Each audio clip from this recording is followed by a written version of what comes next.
My holy friends, this is Rabbi Gary Oren. I'm standing in the parking lot of our cemetery out here in the southeast, and for a congregational vote that's coming up, there is a proposal on the table to designate a small section of our cemetery that would be available for mixed internment, meaning Jewish families of multiple faiths could be buried together. There's more information in the packet that I hope that you take the time to read.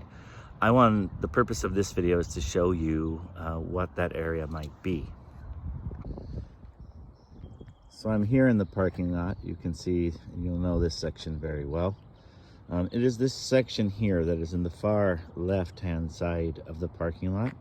This section here with a little over 200 plots in it that would halakhically be designated as almost a separate cemetery, certainly a separate section of our cemetery that would have its separate rules. Everything else in the rest of the cemetery, everything else would have the exact same rules that we've always had.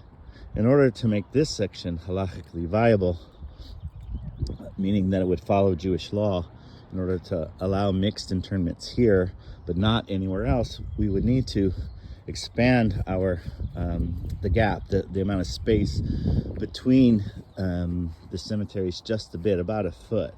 So one idea of how to do that would be to add a set of pavers here that would extend into this area, and which halakhically, according to Jewish law, would count as an extension of this sidewalk, bringing us to the proper amount of 4 amot. These are just examples that are here. They would be a little smaller than this, and ultimately they could be marked as memorial sites for folks. So for folks that didn't have an actual internment but wanted a physical site to bury folks, we could engrave this area with someone's name on it that said, in loving memory of, and their dates, birth date and the date they left the world, and then there would be a permanent site to remember them. So again, this is this side of our cemetery. There's my car right over there.